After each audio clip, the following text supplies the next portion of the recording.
Welcome back to The Look and Sound of Leadership, an ongoing series of executive coaching tips designed to help you be perceived in the workplace the way you want to be perceived.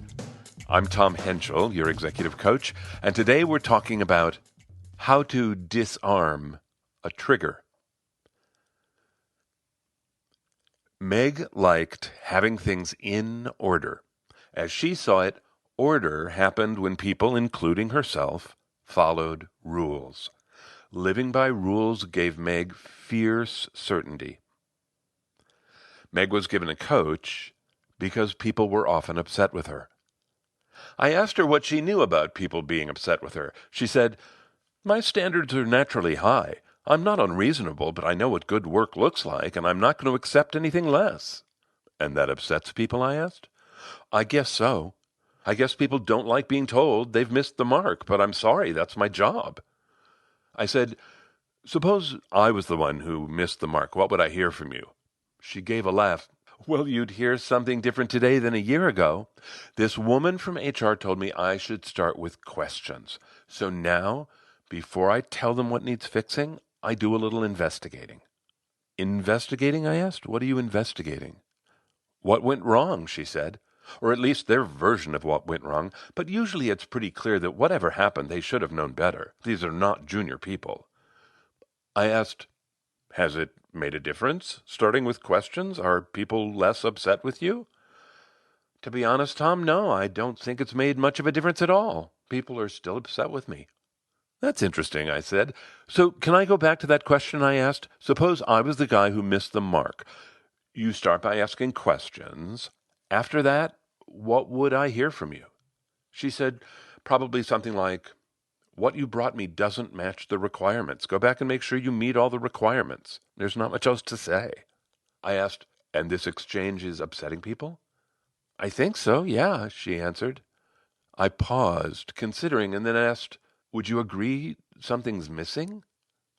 "What do you mean?" she asked. "Well, what you told me has no trigger. I mean, you're giving feedback. I agree, that's your job. But there's nothing in that story for a reasonable person to get upset about. But reasonable people are getting upset. So I'm thinking there's a trigger hidden somewhere in that story, and our job might be to find it." "Like a blind spot?" she asked. "Well, I don't know, Meg, maybe. Can I ask a different question?" "Sure," she said. "Let's go back to you telling me I have to redo the work and meet all the requirements. So those are your words. What are your thoughts? What are you thinking about me?" She said that I hope you're not an idiot. Like I said, these are not junior people, Tom. They should know better. And when they don't, I worry that maybe they're an idiot. "Strong feelings," I said. "All right. If I've hired idiots, it's going to be a problem," she said. I smiled at her and asked, "How good an actress are you?" "What? No, I'm not an actress. I do not like being the center of attention." I smiled. "I mean an everyday actress. You know, how good are you at telling someone, 'Why, bless your heart,' but you're really thinking you wish they'd drop dead?" "Oh," she said, "I am the worst poker player ever. My wife knows. Don't tell me anything she wants kept secret." "But wait," I said, "you're thinking your direct reports are idiots. Aren't they going to see that on your face?" A bit alarmed, she said, "I don't know. I hope not. But they probably do, don't they?" I nodded, saying, "Well, if you're the worst poker player ever, yeah, they probably do." She thought, and then drew herself up. "But hold on, Tom. What's wrong if they do see that I think they should have known better? They should have. If they don't know better, our team is in trouble." I held up a finger. "You said if they don't know better, our team is in trouble. First, Meg, it's not an if condition. It's the actual, real-life condition. They did not know better. They made that mistake. That happened. Second, why would that mistake mean the team is in trouble? I don't see how that follows." She said, "If we're making rookie mistakes? Okay, well, maybe we're not in trouble, but come on, it doesn't bode well." I didn't say anything. She said, "Oh, come on, you can't tell me that the quality of the work doesn't matter." I cocked a brow and smiling said, "Quality matters, I agree, but I don't think people are upset with you because you want quality." She stopped. "Did you figure out the trigger?" "Maybe," I said. I'm thinking maybe the trigger is embedded in the idea that anyone should know better about anything ever. She said rather meekly, "But they should have." I smiled. I understand the feeling, but here's my concern. As soon as I think you should have known better, I've diminished you. I've judged you and I have found you lacking. It's a shaming statement. Shame on you for not knowing better. No one likes to feel diminished or shamed. So yes, I think it's possible your judgment could be triggering people to be upset with you. Openly, without any defense, she asked, "Is that what they're getting from me? Judgment?" I shrugged. I don't know. I mean, for myself, speaking as someone who knows a lot about being judgy, I learned that when I could notice myself thinking those words, it was guaranteed that I was being judgy. Learning to hear those words like an alarm bell raised my awareness. I learned to think of those words as a thinking error. Checking to be sure, she said, "The words you're talking about are, 'you should have known better'?" I nodded yes. She asked, "Why are they a thinking error?" I gave a mock scowl and pointed at her. "Meg, you should have known better. You should have known exactly what I was thinking and been able to anticipate what was important to me and to know how I was going to react. You should have been able to mind read me, Meg. Jeez, come on." She smiled. "Okay, I see why it's a thinking error. That's funny. Okay. So what did you mean when you said it was guaranteed you were being judgy?" I stopped and looked away. Then coming back to her, I said, "The part of me that generates the idea you should have known better is the same part of me that takes things personally. I am upset because you didn't do what I wanted in the way I wanted you to do it. The part of me that takes your actions personally feels victimized. It is natural when I feel victimized, I'm going to protect myself by judging the other person. That's what we do. We diminish the other person to protect ourselves." Now it was her turn to look away. She thought, then said, "You know what I picture? A sneer, a classic lip curl. God, my mom did that like a champ. Ooh, I hope I'm not doing that to people. That'd be awful." I watched. Finally, turning back to me, she said, "Judgment is me thinking I'm better than them, isn't it? I've heard that before. People tell me that I think that I'm better than them." "Huh," I said. "What do you think about that?" "Well," she said, "I don't mean to. I don't think I'm better than anyone. I'm really good at some things. I mean, like really good, and I always have been. But there's plenty that I am not good at, and I know that." I smiled. "Those things that you're not good at, do you care about them? I'm guessing when you do care about something, you get good at it. But do you care about the things you aren't good at?" She gave a chuckle. "No. One of our girls is into this particular board game. She wants me to play it with her all the time, but I'm horrible at it because it's exactly that. I just don't care. I keep screwing up the rules." I asked, "Does she get impatient with you?" She laughed. "You mean, does she say, 'Mom, you should know better by now'?" No, she doesn't, but she would be well within her rights if she did. I said, "I asked about caring because a lot of people aren't as judgy about things that they don't care about. And that may be true for you. I don't know." Looking away again, she said, "I don't want to judge people. I don't want to be my mom with the lip curl. I'm going to work on this. Have you got any good ideas for me?" "I have one to get you started. One way to become less judgmental would be to hunt for the switch inside yourself that controls all that judgment. And once you find that switch, learn to turn it off. I think you can do that work. I think it's long, and I think there's a shortcut that leads to the same place. The shortcut is acceptance." I paused, but she was watching me, waiting. I went on, "Acceptance. Accept that people make those mistakes. Accept that your daughter wants to play a game you hate, and accept that people will not mind read you. Accept whatever has happened is now a fact. Accept the facts in your life and then figure out what you want to do next. If you can accept that people do things for their own reasons, not yours, what is there to judge? She said, I'm not sure I can imagine a world like that. Well, I said, you've begun. Meg turned her prodigious brain power on acceptance. It was harder than she expected, but she found when she was able to be more accepting, it was easier to show up with the look and sound of leadership. This is one of those episodes that grew directly out of my coaching. Over the course of 1 month, I heard 3 different clients all say those words, that someone in their life should have known better. It was weird hearing those words over and over from other people, because those words have a special place in my life. It starts with my belief that people can feel when they're being judged, and they don't like it. Judgment damages relationships. So I am motivated to manage that judgy part of myself. And I have learned, when I hear those words in my head, when I am thinking that someone should have known better, I use it like an alarm bell to tell me I am being judgy and find a way to stop it. So when I hear these words come out of a client's mouth 3 times, it really catches my ear. I wonder what is bringing those words to their surface, and what do those words even mean to them? I had that conversation 3 times in the space of a month. Each of the 3 conversations shared a common foundation. None of the people wanted to live in judgment of others. They knew that they were judgmental, and they each believed that displaying their judgment would damage their relationships, and they each wanted a way out of the thinking that would lead them to thinking, someone should know better.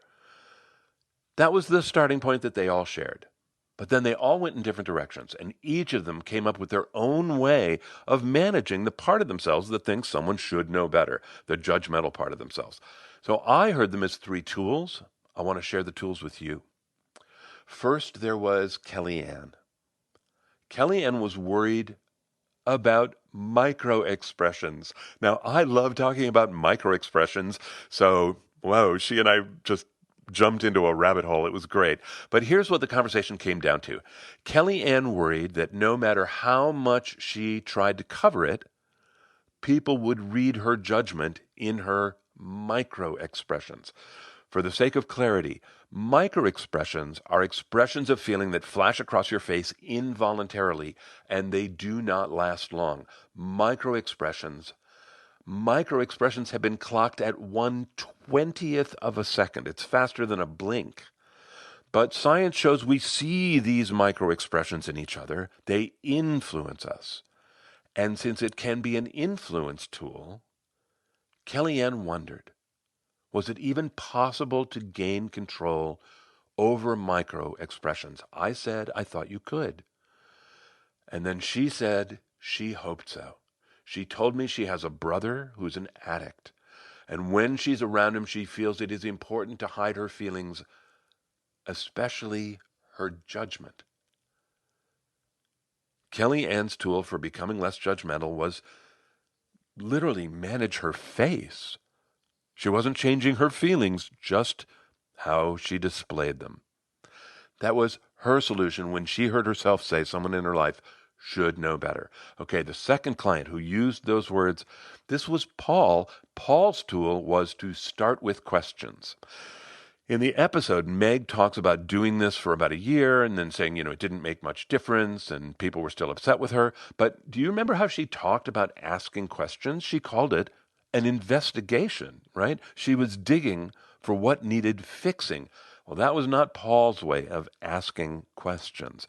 When Paul heard himself say something like, you should know better, he vowed that the next thing out of his mouth would be a question, and that maybe the next 4 or 5 things out of his mouth would be questions. Paul forced himself to be curious. It is hard to simply decide to be curious, especially if you're in the middle of feeling convinced about how right you are, right, that someone else should have known better. But that's what Paul did. He shifted to curiosity. He found that when he could ask a real question about something he really wanted the answer to, it was virtually impossible to be in judgment. Curiosity disarmed judgment. Curiosity was Paul's tool. Then there was Celine. For Celine, the tool was her values. For Celine, sitting in judgment of others felt morally wrong. Celine is a force. She has a spine of steel. She knows what she believes, and she wants to live in alignment with her beliefs. One of her beliefs is that everyone's life is theirs to live. She is great about not taking things personally. She is terrific seeing her children as their own autonomous human beings. But she's human too, and so now and then she catches herself in judgment. And when she does, her values bring her back. Showing up in judgment violates her self-image, so she simply refuses to tolerate it in herself. She banishes judgment. That's Celine's tool, values. So, 3 different tools when you're in judgment. There's self-management, there's curiosity, there's values. I have one more story.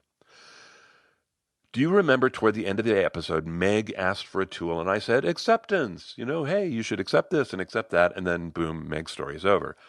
I don't want to blow by acceptance. If you wanted to be even 1 ounce less judgmental, acceptance is the 100% never fail cure. I have a story about someone who is really struggling to find acceptance, and that someone is me. And I will tell you my story right after this month's gratitude. Gratitude this month to my longtime friend Kim O'Hara. Kim is a book coach who has a podcast called You Should Write a Book About That. She used to work in Hollywood too, so she and I had experiences to share. We talked about how this show gets put together. She's a really gifted interviewer. Gratitude to Kim for such a fun conversation. The link's in the show notes. I hope you'll give it a listen. Gratitude to Marcel Vanderhoof, who hosts the Happy Investor podcast. Marcel's show is targeted to people in the asset management world, but he and I talk primarily about leading teams, and those are skills that are applicable to everyone. So please give it a listen. Links in the show note. Gratitude to Marcel. Thanks so much.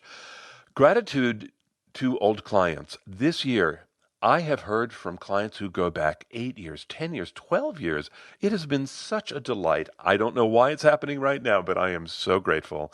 Thanks to each of you. Finally, to people who post reviews. You know how crowded the world of podcasting is now. Your reviews make a huge difference. This month, gratitude to Thailand and the poster Thai French. Thank you for your message. I love hearing from other people in the learning and development field, so thank you, thank you. Okay, here is my struggle with acceptance.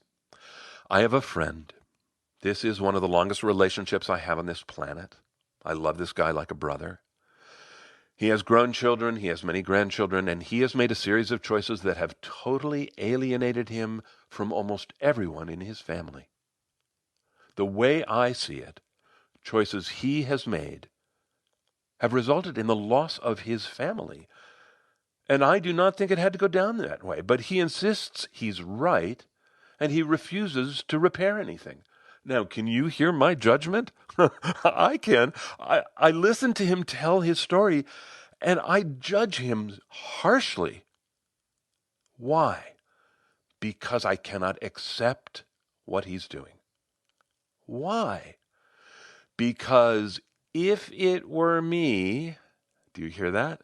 If it were me, if my relationships in my family were in jeopardy, I would do freaking anything to fix it. But that's the phrase, right? If it were me, that's where my judgment kicks in, right? And it's all a huge thinking error. He's not me. He's a separate human being who does his own things for his own reasons. Look, I know that in my head, but in my heart, I think he's wrong. I have judged him.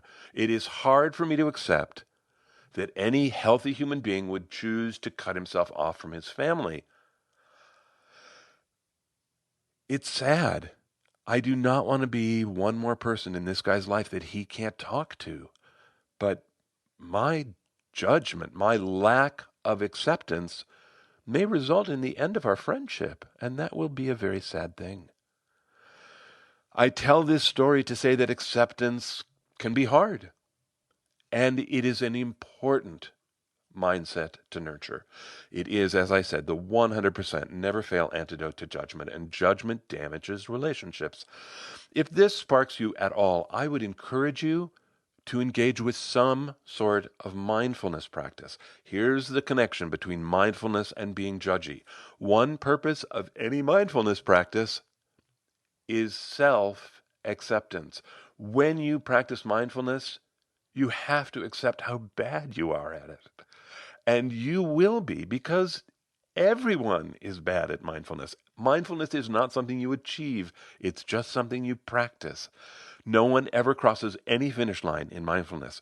Accepting that you suck at mindfulness can open an amazing window of compassion for yourself and for others. So mindfulness is a tool that you might use to manage the judgy part of you.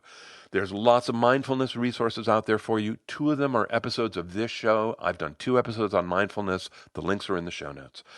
If you prefer to learn by reading, I hope you know that all the episodes are available as transcripts, and you can download them. They're all in the library on the Essential Communications website. It's essentialcomm.com, essentialcomm with 2 M's.com. The PDFs of every episode are there. They're all free. Please help yourself. When you're in the library, this episode is sorted in 3 categories: managing yourself, self-talk, and personal growth and self-development. 5 related episodes you might listen to are blind spots, creating devoted followers. By the way, I talk about micro-expressions in that episode too, but it's from a whole other angle. Taming the Wild Child. If you haven't heard this episode, give it a listen. There's a life-changing tool in there. It has changed so many people's lives, including mine. Give it a listen. Another episode would be Thinking Errors and the Many Parts of You. Okay, that's it from me. Until next time, I'm Tom Henshaw. Thanks so much for listening.